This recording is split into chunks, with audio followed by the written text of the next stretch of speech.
أعوذ بالله السميع العليم من الشيطان الرجيم بسم الله الرحمن الرحيم رب اشرح لي صدري ويسر لي أمري واحلل عقدة من لساني يفقه قولي رب زدنا علما اللهم فقهنا في الدين اللهم إني أسألك الفهم النبيين وحفظ المرسلين والمقربين اللهم صل على محمد وعلى آل محمد۔ السلام علیکم ورحمۃ اللہ وبرکاتہ۔ آج ہم آیت نمبر 165 اور اس کے آگے پڑھیں گے انشاءاللہ۔ اس لیسن میں ہم آیت نمبر 164 کو بھی تھوڑا سا ریوائز کریں گے۔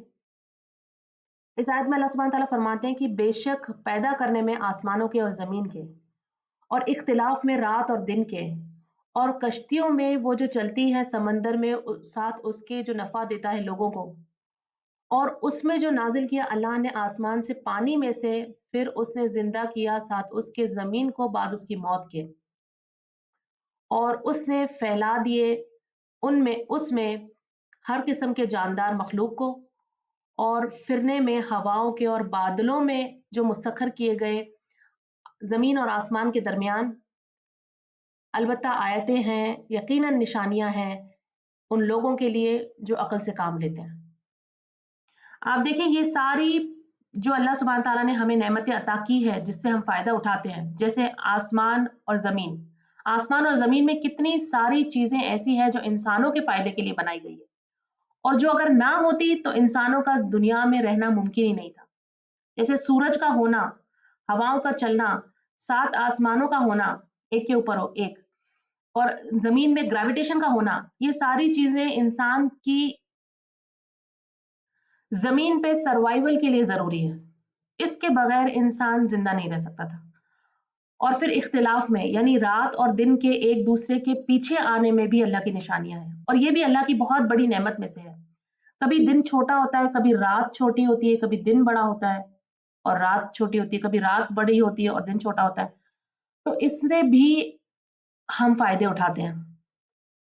رات اور دن ایک دوسرے کے پیچھے آتے ہیں، اور کچھ عرصے بعد موسم بھی بدلتے ہیں، اور موسموں کا بدلنا بھی اللہ کی نعمتوں میں سے۔ اب یہ جو زمین اور آسمان اور رات اور دن سے جو ہم فائدے اٹھاتے ہیں، ان نعمتوں سے جب ہم فائدے اٹھاتے ہیں تو اس میں انسان کو بھی کوششیں کرنی ہوتی ہیں۔ انسان کی کوششوں کے ساتھ اللہ کی نعمتوں کا فائدہ ہم اٹھا سکتے ہیں۔ جیسے اللہ نے فرمایا کہ کشتیاں جو چلتی ہیں سمندر میں ساتھ اس کے جو نفع دیتا ہے لوگوں کو۔ اب کشتیوں کو سمندر میں چلانے کے لیے کشتیاں انسان بناتا ہے، بڑے بڑے شپس انسان بناتا ہے، اور پھر اللہ کی مدد آتی ہے اور اس کے ذریعے سمندر کو اللہ تھامتا ہے اور اس کے اوپر پھر کشتیاں چلتی ہے۔ اگر اللہ سمندر کو نہ تھامے تو اچھی سے اچھی ٹیکنالوجی سے بنی ہوئی شپس بھی ڈوب جائیں گی۔ ان بڑی بڑی کشتیوں کو سمندر کے بیچ میں کھڑا کرنے کے لیے انسان بھاری اور بہت بڑے بڑے اینکرز بناتا ہے جس کے ذریعے سمندر میں وہ کھڑی ہوتی ہے۔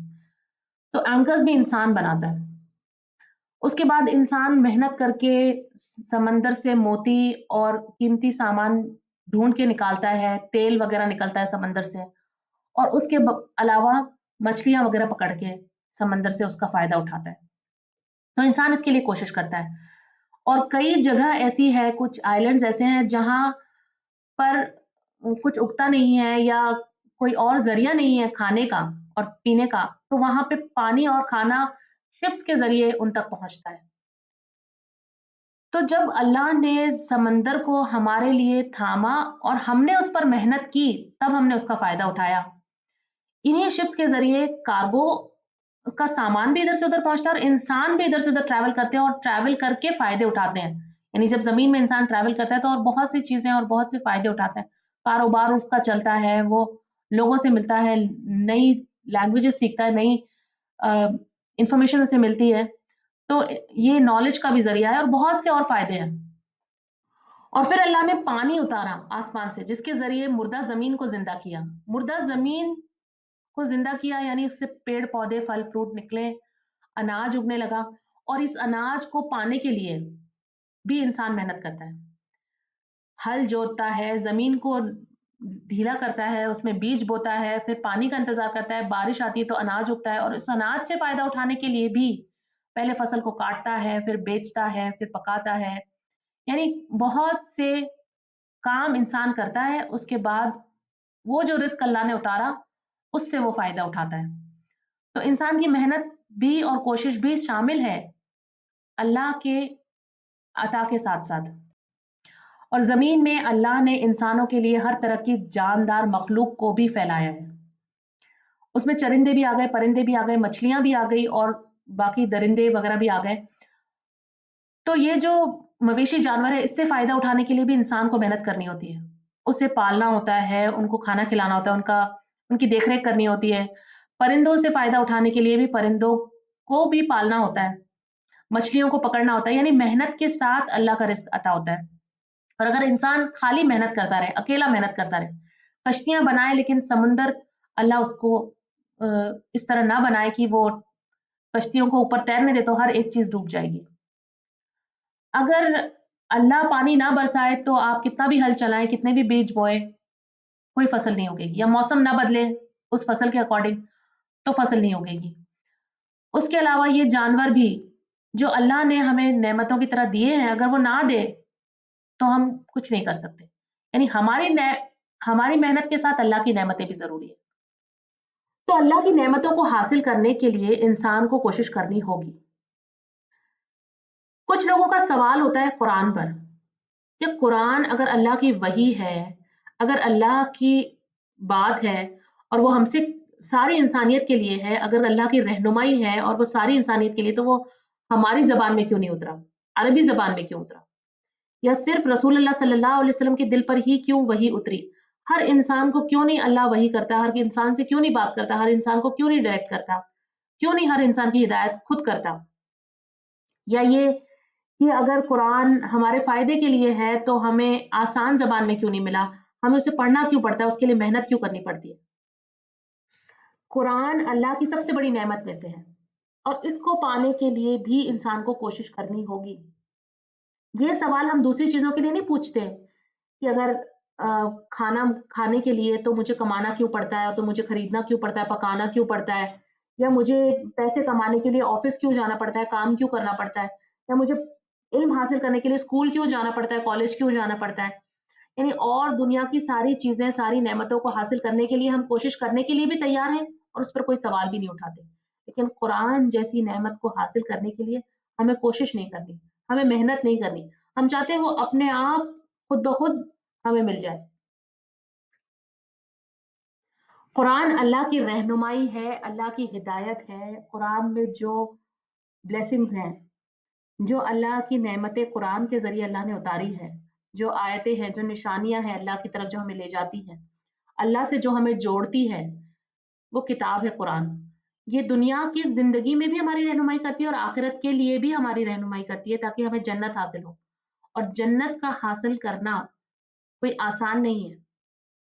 یہ ان لوگوں کے لیے ہے جو اس دنیا کی زندگی میں اللہ کے مطابق زندگی کو جیتے ہیں. تو اس کے لیے بھی، اس نعمت کو حاصل کرنے کے لیے بھی انسان کو بہت محنت کرنی ہوگی، کوشش کرنی ہوگی. اور ان ساری نعمتوں میں اللہ کی نشانیاں ہیں. لآیات، یقیناً نشانیاں ہیں، لقومی، ان لوگوں کے لیے، یعقلون، جو عقل سے کام لیں. تو یہ ساری مخلوق صرف خالق تک نہیں پہنچاتی بلکہ یہ بھی بتاتی ہے کہ وہ خالق، وہ بنانے والا کتنا رحمان ہے، کتنا رحیم ہے، کتنا محبت کرتا ہے، کتنا کیئر کرتا ہے ہم سب کی، کہ اس نے ہماری ہر ضرورت کا دھیان رکھا ہے. اور اس کے علاوہ وہ کتنا عظیم ہے، وہ کتنا زبردست ہے، وہ کتنا طاقتور ہے. اس کی وہ ہر چیز کو کنٹرول میں رکھے ہوئے ہے، ہر چیز اس کے تابع ہے، اس کے حکم پر چل رہی ہے. تو جب ساری مخلوق اس کے حکم پر چل رہی ہے، اس کے تابع ہے، تو انسان کیوں نہیں اس کی عبادت کرتا، کیوں نہیں اس کے حکم پر چلتا؟ قرآن اللہ کی رہنمائی ہے، اللہ کی ہدایت ہے. قرآن میں جو بلیسنگز ہیں، جو اللہ کی نعمتیں قرآن کے ذریعے اللہ نے اتاری ہے، جو آیتیں ہیں، جو نشانیاں ہیں اللہ کی طرف جو ہمیں لے جاتی ہیں، اللہ سے جو ہمیں جوڑتی ہے، وہ کتاب ہے قرآن. یہ دنیا کی زندگی میں بھی ہماری رہنمائی کرتی ہے اور آخرت کے لیے بھی ہماری رہنمائی کرتی ہے تاکہ ہمیں جنت حاصل ہو. اور جنت کا حاصل کرنا کوئی آسان نہیں ہے. یہ ان لوگوں کے لیے ہے جو اس دنیا کی زندگی میں اللہ کے مطابق زندگی کو جیتے ہیں. تو اس کے لیے بھی، اس نعمت کو حاصل کرنے کے لیے بھی انسان کو بہت محنت کرنی ہوگی، کوشش کرنی ہوگی۔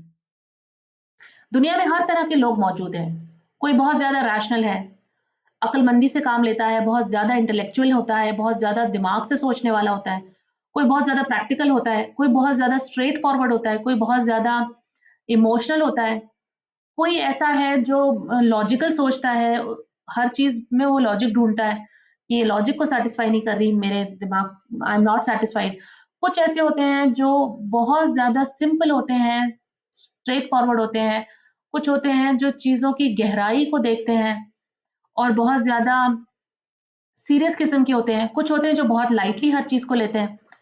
تو انسان الگ الگ طریقے کے ہیں دنیا میں، اور اللہ ہر ایک کو جانتا ہے، اللہ ہر ایک کی ضرورت کو جانتا ہے، اللہ سمجھتا ہے کہ کسے کس چیز کی ضرورت ہے، اور اسی وجہ سے یہ جو قرآن ہے وہ ہر ایک کے لیے بنا ہے، ہر ایک کی رہنمائی ہے اس میں، اور جو بھی اس سے جڑتا ہے وہ اس سے حاصل کر، اس میں لاجکس بھی ہیں، اس میں پریکٹیکل لیسنس بھی ہے، اس میں ریشنل تھنکنگ بھی ہے، اس میں اسپرچل کنیکشن بھی ہے اللہ سے۔ تو یہ ہر طرح سے انسانوں کو اپیل کرتا ہے، ہر طرح کے انسان کی رہنمائی ہے، ہر ایک انسان جو اس کی طرف آتا ہے وہ اس سے جڑ جاتا ہے۔ تو اللہ سبحانہ تعالیٰ فرماتے ہیں کہ ان سب میں نشانیاں ہیں ان لوگوں کے لیے جو عقل سے کام لے۔ عقل اصل میں دو چیزوں کا مجموعہ ہے، دماغ اور دل۔ ہر طرح کے ایموشنز جو ہوتے ہیں، خوشی، غم، غصہ، ڈر، محبت، یہ سارے دل میں ہوتے ہیں، اور دماغ ہمارا لاجیکل، ریشنل اور انٹلیکچوئل ہوتا ہے، وہ سوچنے کا کام کرتا ہے وہ، لیکن جو ڈیسیجنز ہوتے ہیں وہ دونوں جب دل اور دماغ ملتے ہیں، جب دل اور دماغ ایک ساتھ کام کرتے ہیں، تب کوئی ڈیسیجن پر انسان پہنچتا ہے، تب وہ فیصلے لیتا ہے۔ تو جو اصل میں دیکھا جائے تو دل جو ہے وہ ہمارا ڈرائیور سیٹ پہ ہے، دل اس بات کا فیصلہ کرتا ہے، یا دل اس طرف دماغ کو سوچنے پر مجبور کر دیتا ہے جس طرف وہ جھکاؤ، جس طرف اس کا جھکاؤ ہوتا ہے۔ آپ دیکھیں جو رسول اللہ صلی اللہ علیہ وسلم کے زمانے میں یہود کے علماء تھے، جب انہوں نے قرآن سنا، قرآن کی آیتوں کو پڑھا، تو قرآن ان ان کے دماغ نے قرآن کو مان لیا تھا کہ یہ اللہ کا کلام ہے، یہ صرف اللہ ہی کا کلام ہو سکتا ہے۔